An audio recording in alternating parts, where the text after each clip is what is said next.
வணக்கம் தோழீஸ். இன்றைக்கி என்ன நான் ஸ்டிச் பண்ணிகிட்ருக்கேன் அப்படின்னு பார்த்தீங்கன்னா, குர்த்தீஸ் தான் நான் ஆல்ட்ரேஷன் பண்ணிகிட்ருக்கேன். இது வந்துட்டு என்னோடய வீடு பக்கத்தில் உள்ளவங்க தான் நான் ஒரு 4 குர்த்தி கொண்டு வந்து கொடுத்துட்டு, இது எனக்கு ஆல்ட்ரேஷன் பண்ணி கொடுங்க அப்படின்னு சொல்லிட்டு போயிட்டாங்க. ஆல்ட்ரேஷன் பண்ணி கொடுத்துட்டு போனதால் ஒன்றும் ப்ராப்ளம் இல்லை. இது வந்துட்டு என்னன்னா, அந்த பொண்ணு என்ன மாதிரியே தான் குட்டியாக இருப்பாங்க. ஆனால் எனக்கு வந்துட்டு எஸ் சைஸு எக்ஸஸ் எடுத்தால் தான் கரெக்டாக இருக்கும்.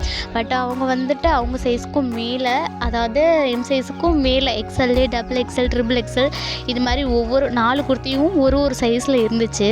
சைஸே சுத்தமாக செட் ஆகாத மாதிரி இருந்துச்சு. இது எப்படிடா நான் ஆல்ட்ரு பண்ண போகிறேன் அப்படின்னு செம்ம டென்ஷன் ஆயிடுச்சு. வாங்கி பிரித்து பார்த்ததுக்கப்புறம் தான் நான் எனக்கு தெரிஞ்சதே, ஐயோ என்னடா வாங்கணும் அப்படின்னு சொல்லிட்டுன்னு.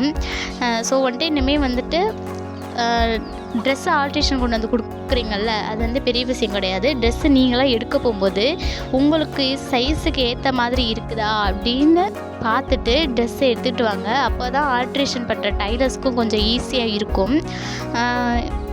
இதுக்கு மேலே நான் என்ன சொல்கிறது, இனிமேல் சொல்கிறதுக்கு ஒன்றும் இல்லை. கடைசியில் ஒரு குர்த்தி ஸ்டிச் பண்ணுவேன். அதெல்லாம் வந்துட்டு ரொம்ப 2 இன்ச்சு 2.5 இன்ச்செல்லாம் வந்துட்டு ரொம்ப தள்ளி தான் தச்சு ஆல்ட்ரேஷன் பண்ணுற மாதிரி இருந்துச்சு. ஸோ வந்துட்டு இது என்னோடய ஒஸ்ட்டான மூமெண்ட்டு தான் நான் சொல்கிறேன். எனக்கு மட்டும் இல்லை, எல்லா டைலர்ஸ்க்குமே இந்த மாதிரி ஒஸ்ட்டான மூமெண்ட்ஸ் நிறையா வரும்.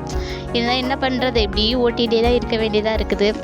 ஸோ இனிமேல் வந்துட்டு கொஞ்சம் ட்ரெஸ்லாம் வாங்கும்போது சைஸ் பார்த்து மட்டும் வாங்கிடுங்க. வாங்கி அதுக்கப்புறம் ஆல்ட்ரேஷன் பண்ண கொடுத்தீங்கன்னா உங்களுக்கு பர்ஃபெக்டாக கிடைக்கும். இல்லைன்னா போடுற உங்களுக்கும் பிடிக்காத மாதிரி தான் இருக்கும், ஸ்டிச் பண்ணுற எங்களுக்கும் கஷ்டமாக இருக்கும். இவ்வளோ நேரம் நான் சொன்னதெல்லாம் சரின்னு நினச்சிங்கன்னா என் சேனலை லைக் பண்ணுங்கள், சப்ஸ்கிரைப் பண்ணுங்கள். தேங்க்யூ.